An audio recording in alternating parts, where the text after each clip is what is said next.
What my question is, what could someone do in the future to make it easier for someone like you to create an almanac of them? Like if there's someone now that is a content creator, what could they start thinking about now for, maybe 20 years from now, there's a kid that thinks their content is super useful. What could content creators do now to make it easier to compile what they're doing? What would, in a sense, what could Naval have done to cut your job in half? What would have made it an easier process for you? So more of these things come out, like more of these almanacs of super smart people, because I think that would be a great thing. Yeah, I think it's a good question. Just the first answer is just to be prolific, right? Like just put a lot out there, make it honest, make it helpful. One thing that I came across in this book is that Naval's been talking about some of the same ideas for a long time, but you can see his thoughts evolve, and you can see his phrasing evolve, and you can see new ideas come together, and like each articulation of the idea is like a little bit different. And so one of the things I was able to do with the book is look over, 5 years that he's been talking about and exploring and evolving an idea, and pick the very best instance of that, the very best articulation of that idea, and pull that out and make that, like, set that in concrete in the book, so that it's easy to find, and so that everybody can get access to the best version of that idea, and have put the best context around it, and give them the best chance of grokking that idea and taking it as their own and carrying it forward and applying it to their life. So I think if they create a lot, I think especially, the formats will change, but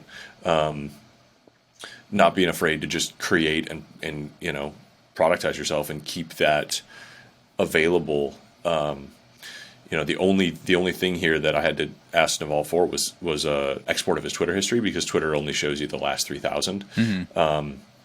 But just little things like that, and being available to it.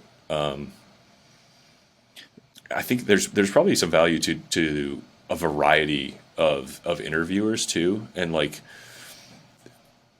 people with good questions, like bring stuff out of you like this. Like I've never thought about this question before, but I think it's an interesting one, and it makes me think just a little bit differently and phrase things just a little bit differently, and like that.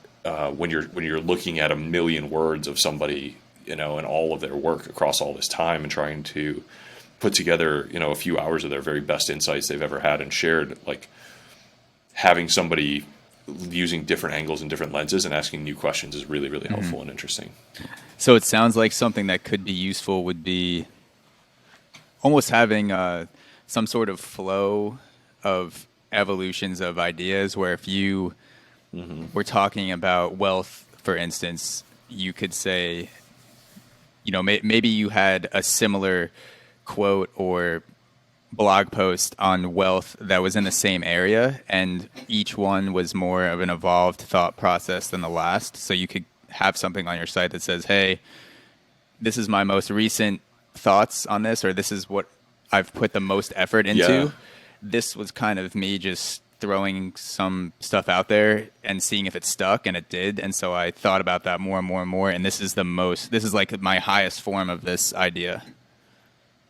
Yeah. And being as deliberate as you can about watching thoughts evolve over time, like things that we believed at 20, we may at 30, like understand why we believed that, and not have been wrong, but also have like an evolved version of that thought now at 30. And it's like my past self wasn't wrong. It was just like maybe unnuanced, or maybe it is totally like reasonable and rational. Just have a different belief about a specific subject at 20 than at 30 than at 40. Right. And like those, back to what we were talking about, like adults are supposed to evolve and change, and, things that are, and that doesn't mean that the previous statement or opinion or belief was wrong. It was just like correct in that context, or belonged in that context, and a new belief belongs in a new context. And so being thorough about the context of ideas and beliefs, maybe, and like talking about things like why this is your stance currently, what would have to change for you to change your mind, like some of those kind of tools of thought and second levels of how you arrived at this opinion, and where you think it might go, and how strongly held a belief is, right? Is this a fundamental core belief? How well informed is it? How tested is it? How well do you understand the other side's like argument or the arguments against it? I think all of those are interesting things that help readers and people who are following along like understand whether they agree with you, whether they disagree with you, or whether that principle or thought is going to work as well for them as it maybe did for you, because everybody's context and it's different. Yeah, context seems like it would be really important for different ideas, because you can take, I mean, podcasting is a great example. People get their clips pulled out all the time of these 15, 20-second things, and some people have ulterior motives. Most of it is positive, like people trying to help and spread information, but sometimes people take things out of context and you have no idea what that person was talking about before, or what the segue was, or if they were saying, you know, this is what I wouldn't do, and then they say something that they wouldn't do, and then like only that clip is taken out. So context seems like it's super valuable to start thinking about as a creator. How can you kind of label not only the content that you're making, but also make sure that the context is readily available? Mm-hmm. So something that I wanted to ask you is, have you ever been embarrassed into making a good decision? Because Naval talks about having been embarrassed into starting his first company, and embarrassment seems like it's one of the most powerful emotions, because you can sit angry for months and not do anything about it. People do that all the time. They kind of sit and boil in this anger, you can be happy, you can be frustrated, and people are willing to go through their days like that.